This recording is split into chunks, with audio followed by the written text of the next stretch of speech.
Well, hi everyone. Welcome to this new episode of Lifelong Learning, Pensando Contigo. And today we're thinking with David Penberg. So thank you very much for being here, David. And start with a little bit introduction. So David, who is David? David Penberg is an educator and writer with 38 years of experience across 6 countries.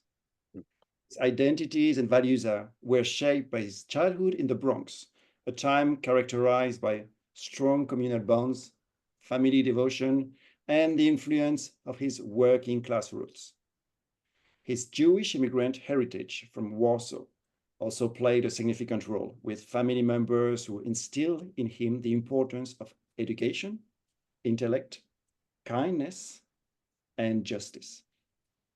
David's career in education was further inspired by influential thinkers and a social tumult of his youth, including the civil rights and anti-war movement.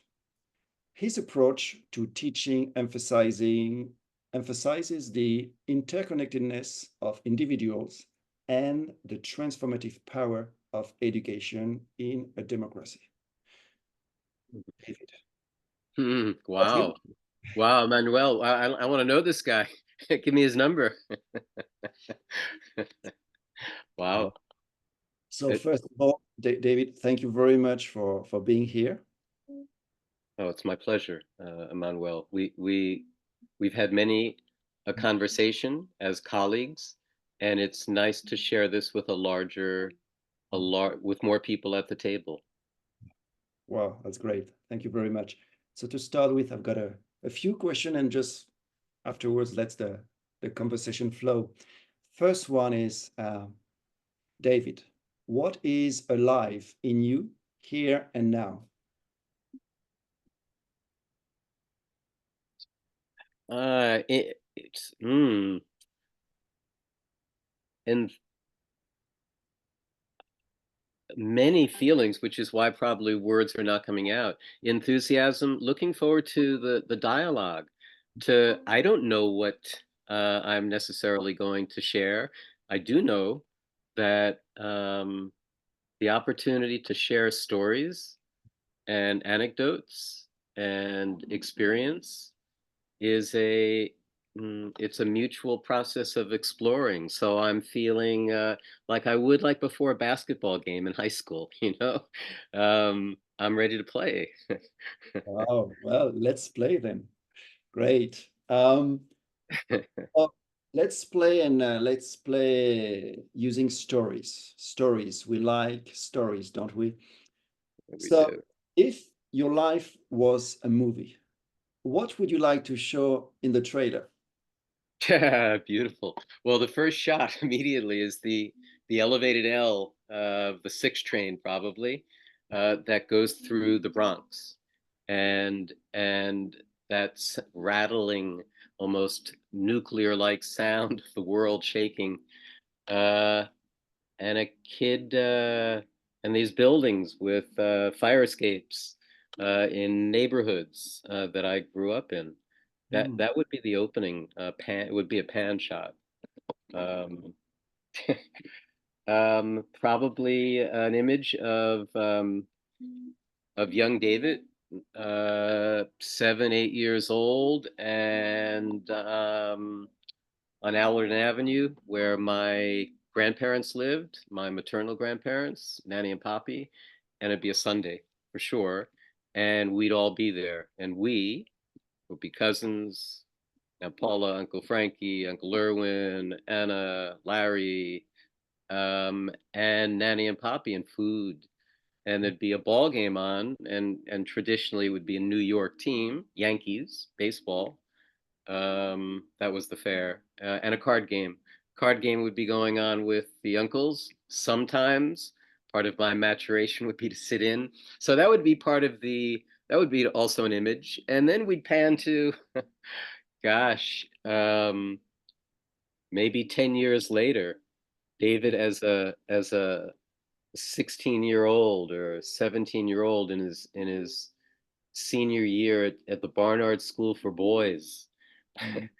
in the Bronx, and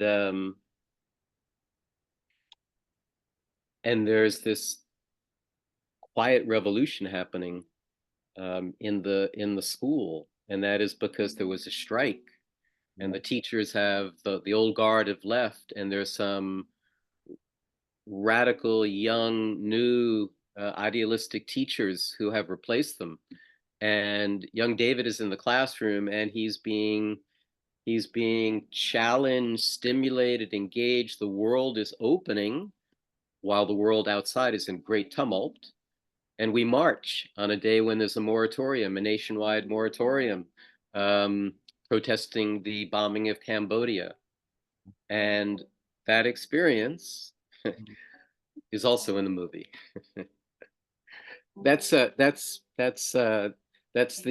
is that the what do we call it, the short that you see before the movie?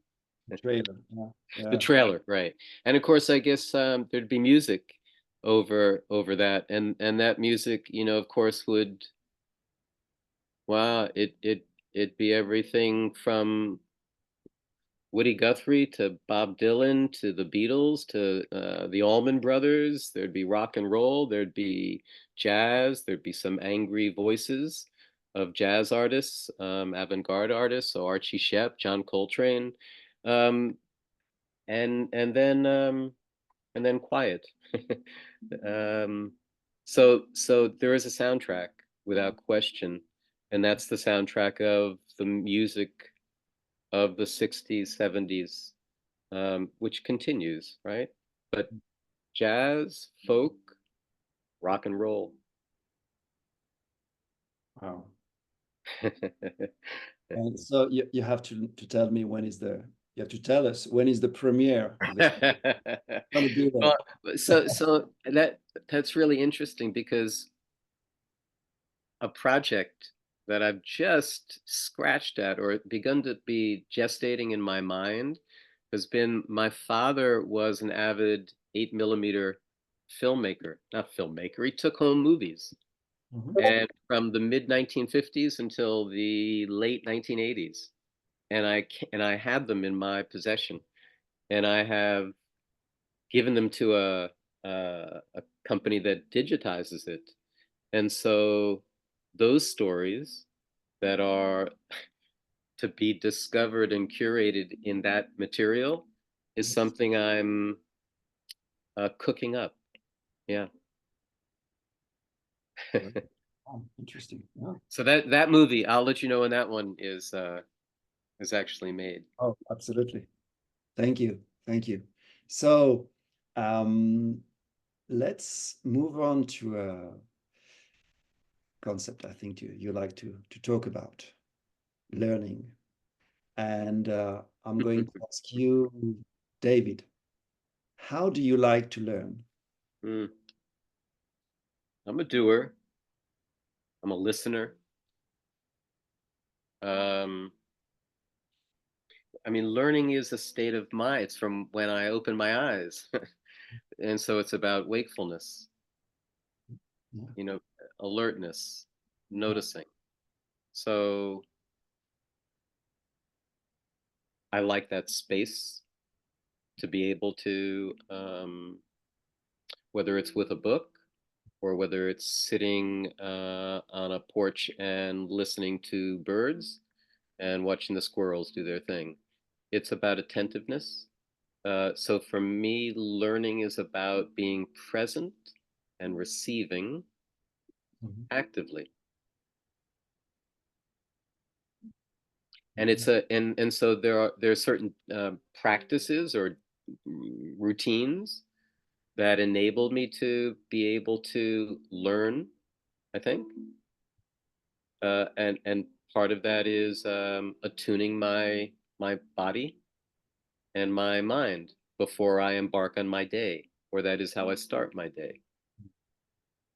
So the learning is continuous. So that's my, I mean, it's interesting that you're calling the podcast lifelong learning, um, which is both self-evident, obvious, but at the same time, something that not many of us mm, truly understand, I guess, and practice in our lives. Yes. Yeah. Lifelong learning. Yeah. Life as a curriculum and the world as the big classroom. Yeah. Yeah, And and that's and yes, Emmanuel, that's just it. The curriculum is life. I think it's Whitehead who kind of said that a long time ago.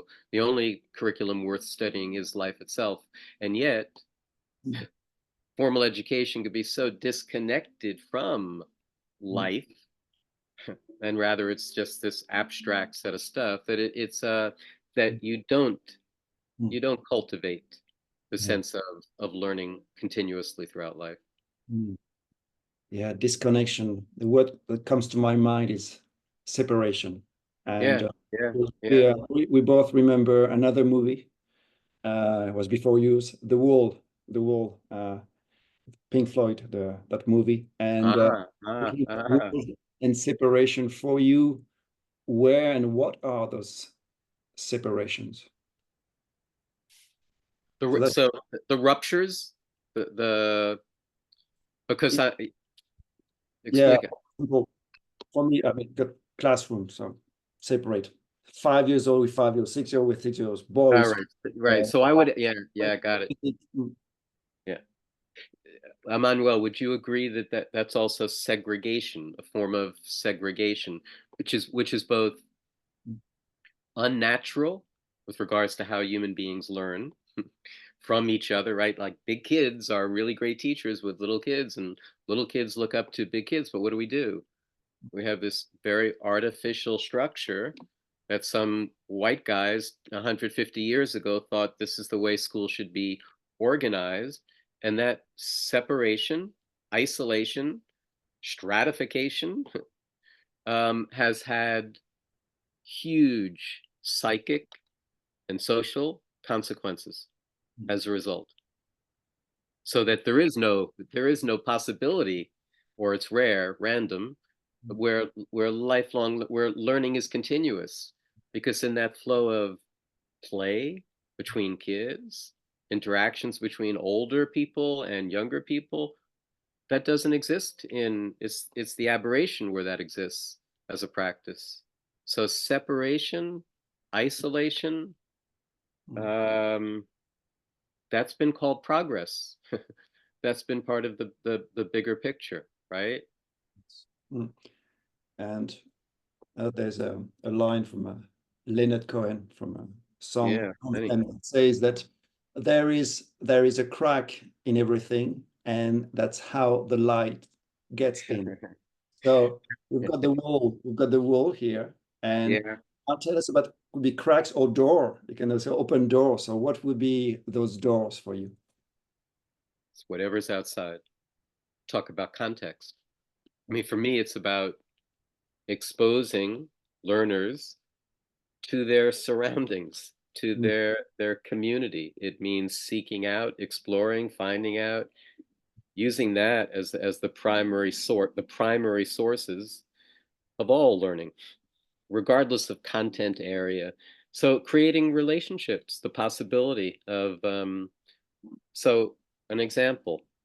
I ran for John some years ago, a charter school, a middle school, so grades 6 to 8, mhm. and Excuse me, what age would that be for our listeners? 12 to 15, just before high school. And underserved youth, mostly kids of color, coming from mostly lower Manhattan, Brooklyn, the Bronx. Um, and I inherited a school that was out of control.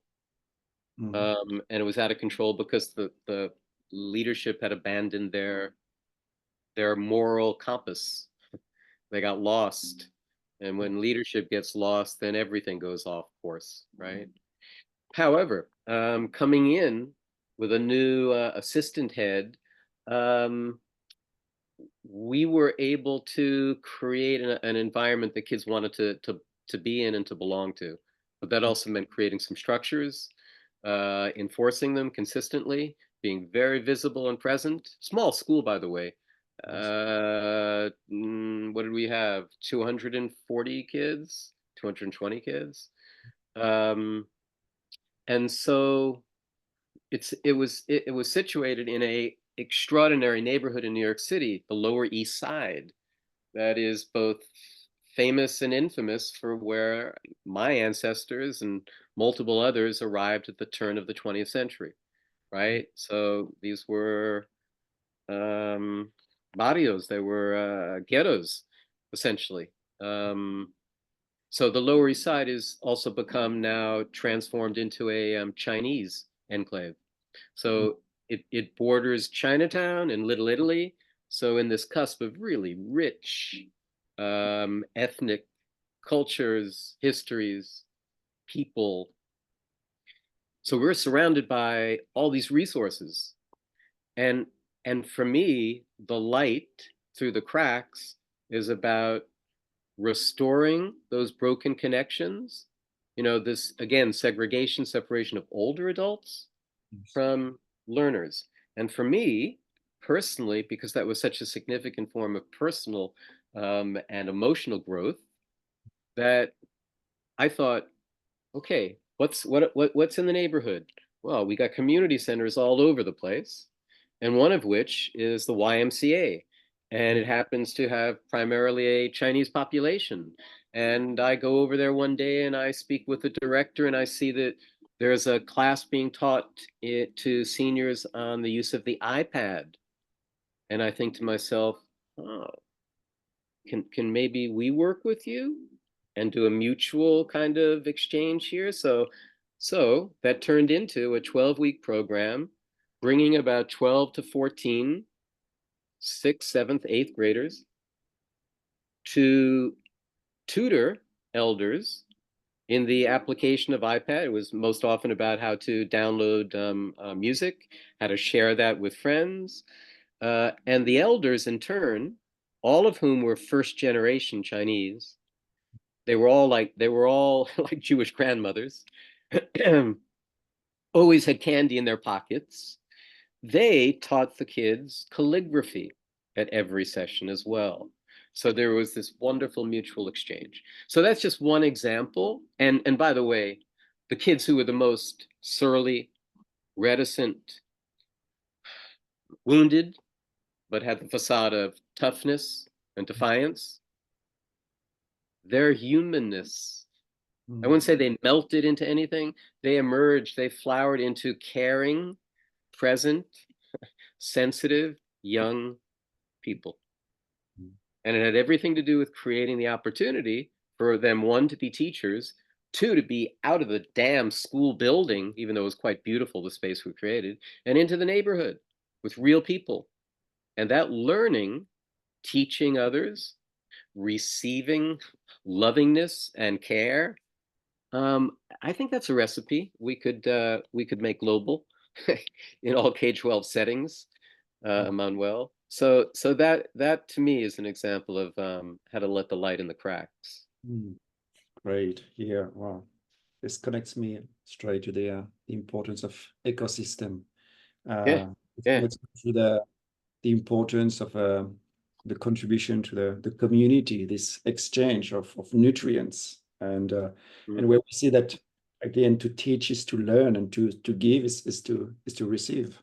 yeah. That's beautifully said. I mean, that's about a lot of breaking down of walls, of artificial walls, right? And that takes both coraje, courage.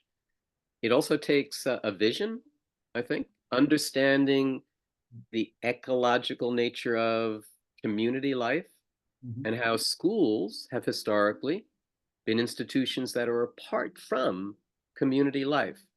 And there's no fucking, excuse me, logic in that, because it's through the community historically where we develop our sense of identity, belonging, connection, responsibility. Yeah. Yeah, and behind all that, there's I mean, now, we're talking about the VUCA world, volatile, uncertain, complex, ambiguous, bunny, all that, lots of labels.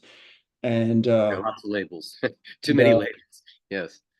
For me, the word that comes to me is caring, to care, to care. Do I care about this, and the importance of caring, and behind, I mean, kindness, for me, is key. We've had to summarize into 2 words what's behind this. Be kind, be kind. Now, I'd like to ask you about something. Labels. Yeah, we are surrounded by labels. We've got intellectual disabilities, whatever, disorders. Okay, a bit about imagination disorder.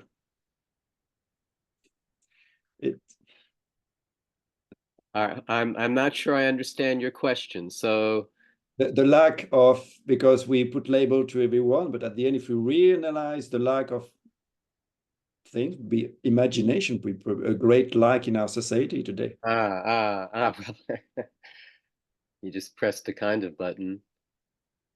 I mean, I think school's really good at suffocating imagination, both on the part of asphyxiation by compulsory being subject to compulsory boredom or drabness or the absence of beauty.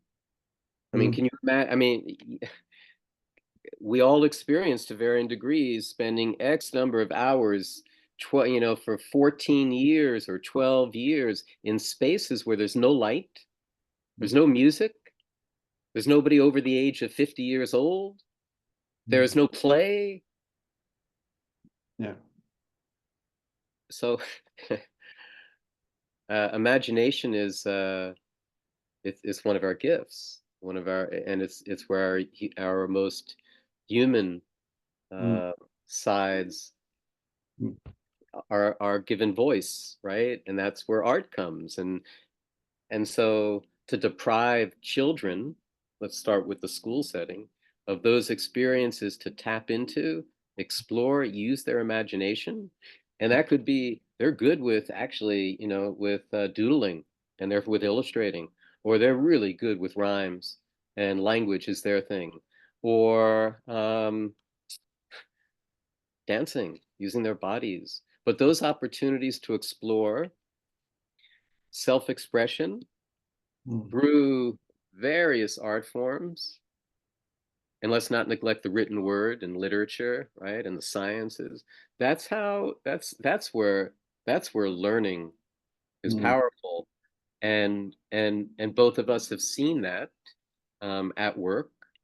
But we live also, and I hate to say the but the world that we occupy as educators is one that is laden with acronyms, jargon, and labels, and that reflects the thinking. And that's a very, very, and that's something just to kind of pause about, because how we talk about learning, teaching, reflects our views. And if that vocabulary is void of nuance, void of complexity, but instead uses data, abbreviations, jargon, platitudes, slogans. Well, okay, now I understand why public education in the United States is in such an abysmal, fractured state. Yes. Because we have neglected to use our imaginations about what learning is, what all children are capable of, what adults need to continue to flourish in life. Flourish. Love this word. Yeah, I like it too. Let's put it on the whiteboard. Yeah. Yeah, all these acronyms, label that are in themselves limiting, constraining, and prevents imagination from flourishing. And here, imagination would lead to co-design. This concept of co-designing together with inside, as you did before, inside and outside of the school. Break down the walls and we get together. You might be surprised if you're open to trust the kids or just anyone. You might be very surprised at the end of the day. Absolutely. So that's where a tool like EduScrum is so powerful, right? Mm. I think. Create this environment of trust, which takes time, and it's about the details, the little thing that add up day after day, the smiles, the welcoming, the kindness, the Right. caring, Yes. the care. Yes. No, that. So that's central. So the relational. So I Mm, think there's three things to me that I've tried to kind of tease out that can create spaces where flourishing can happen, right? And one of those dimensions is relational. It's all about how we connect with human beings and how we show care, consideration, kindness, compassion, right? That's one part. The other is, I think, the experiential. You gotta be exposed. That's why for me it was get kids out of classrooms, get them in community spaces, get them in gardens, get them where life is happening beyond the textbook.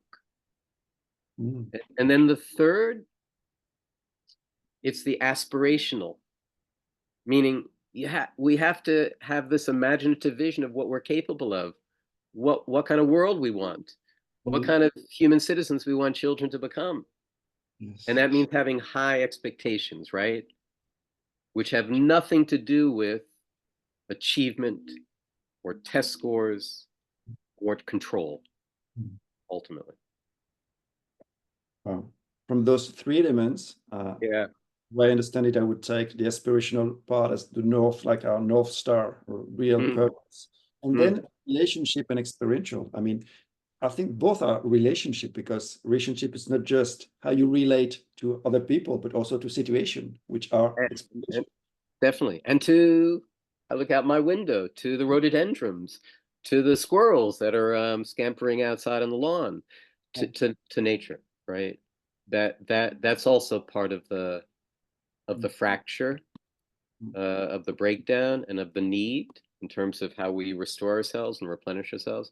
And that I really believe, and I'm thinking especially of urban kids, um, how critically important exposure to, experience with, and appreciation of nature in their lives. And we Yes. don't need to go 100 miles outside of New York to do that, for example, right? We're surrounded by water, rivers, parks. Nature is an amazing teacher. The problem is we've lost our language to communicate, to be with nature. Mm. Mm. Well, I mean, yes, but at the same time, there's a whole tribe of us Yeah. who are speaking to and listening to nature, right? I think that's part of our survival right now, Mm. right? And this global conversation about how to save this planet and how to save ourselves, um, beginning with the littlest acts, right, of awareness and responsibility. Yeah. So now, before asking about your current project and all, I'd like to ask you two questions. They might be Yeah. connected. Um, so the first one would be how to be intentional in life. And the second one, how do you understand agency? Well, how to be intentional in life.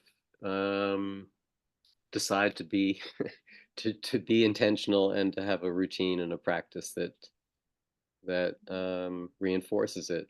So for me, it's meditation, it's breathing, and making that a routine, like brushing my teeth.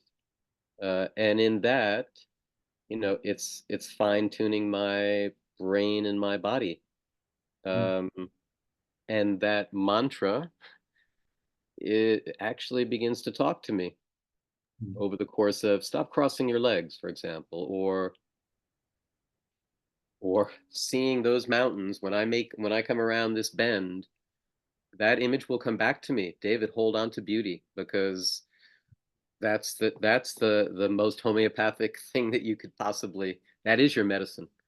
So intentionality, it's, I mean, and I'm also careless at the same time too. yes. And I Mm, will think then about how could I possibly have done that or not done that? Or so that's also intentionality of taking responsibility for oversights and for not being intentional and understanding maybe why that was the case. Mm. Um, so I wish there was so much more intentionality in learning spaces. With teachers understanding that how you that glance in the morning, that hello, Manuel, that high five to Anita is the medicine that every child, teenager, young adult requires to feel like they're being seen, Mm. they're being heard. So that's the second part of your question about agency. Yes. Everybody has a need to be seen and heard and valued. How do we become intentional as educators, as leaders, to ensure that that's part of what we do in our practices, in our learning experiences? So, I have this project that I just complete. Well, I shouldn't say it's completed, in which I drew on these voices of young people who I reported 30 years ago. Um, they talk about agency. They talk about being seen. They talk about what it means to be cared about, where they don't have to put on a mask or a facade and they can just be themselves. That's the beginning of agency. And I think hearing what young people have to say, as opposed to the pundits, the experts, the adults, that's the co-design place, right? Of what is it that makes you feel alive? What is it in your life that makes you most happy? Where you feel in control, where you feel like you're actually doing good for others. Those kind of conversations, those kinds of learning opportunities, they create a sense of agency, self-determination, power, and also that it's more than me. It's not just me, it's we. An understanding that if we can function in some kind of coherent, collective, mutually respectful way, we'll get shit done. we will benefit.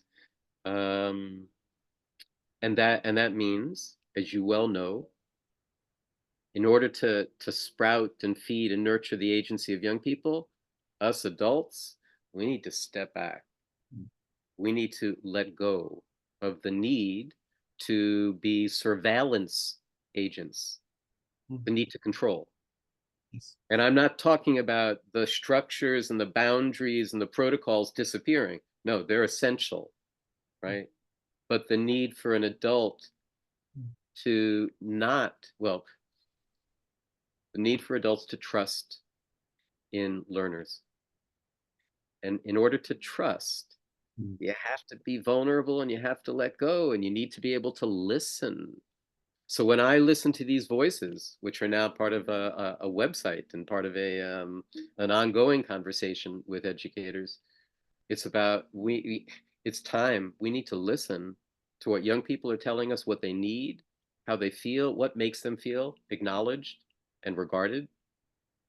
Yeah, so that's my take on the second question about agency, which, by the way, is also, we got to be very careful. It's one of those words that's overused, misused, and just maybe not understood, but you know it when you see it.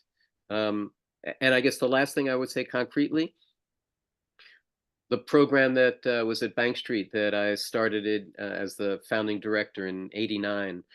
It was a state-funded program, lots of hoopla, money. Well, in year two, the money was about to be defunded, and these were scholarships to every state university for at-risk youth. Okay, so here we have this program up and running now a year and a half, and what happens?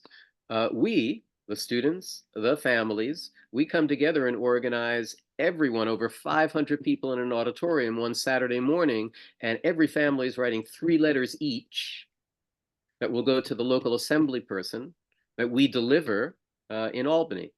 And that was agency. That was a community made up of all ages, recognizing that they did not want to lose something that they intuited or that they also saw had great value for their children and the kids themselves, being able to say that. Yes, I mean, thank you very much for bringing this, David. Actually, my next question was about to tell us a bit more, sorry, about this project on voices. I was lucky enough to listen to some of them. I mean, voices charged with wisdom, and I don't know, the kids were like 14 years old.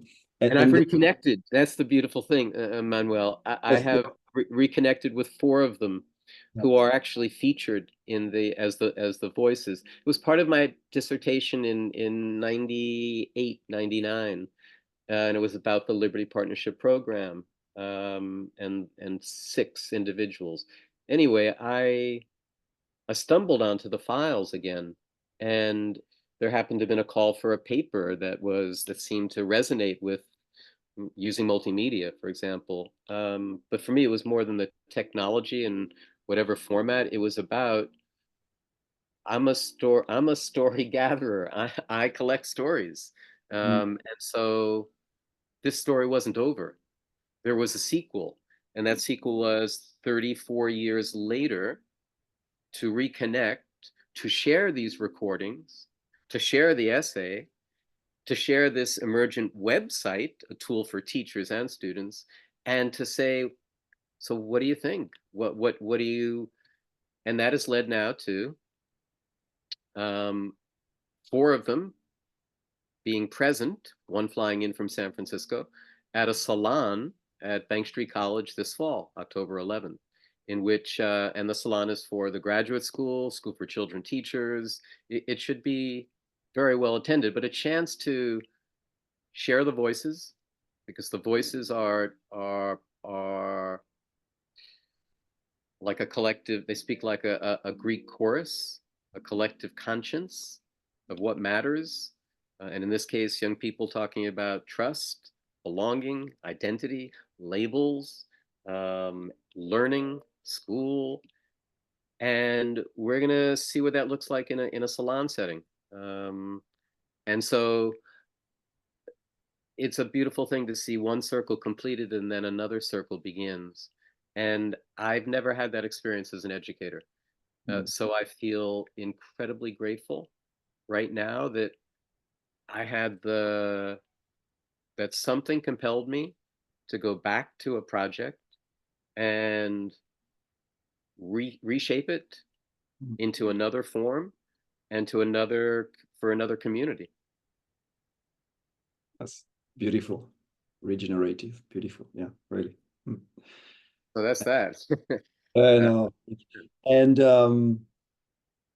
I mean, for people, listeners who might be interested in this project, is there a place where we can? Oh yeah, of course. So let's just see here.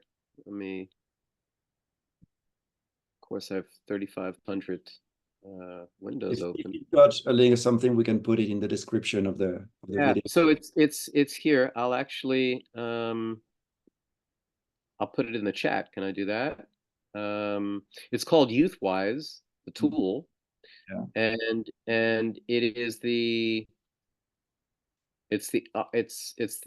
the archive of all the recordings, but also, whoops, where are you? Sorry.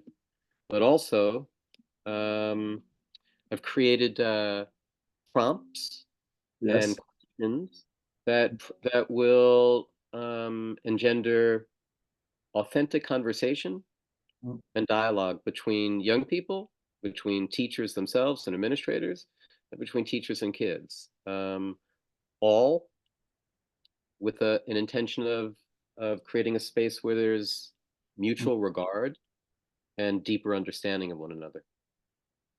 Right. So this is it. Should I put it in the chat?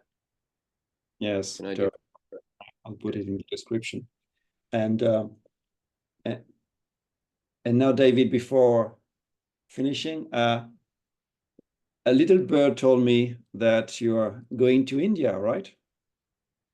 It must have been a big bird. But yeah, I am indeed Emmanuel. Yes.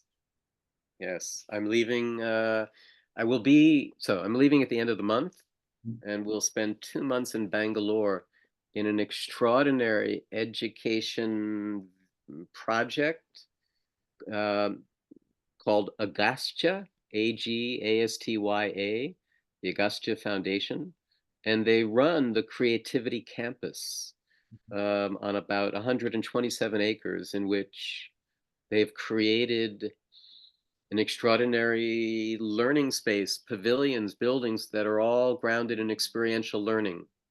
So beginning with the sciences, but then now also including drama and music and dance. And some 700 underserved children a week go to the campus.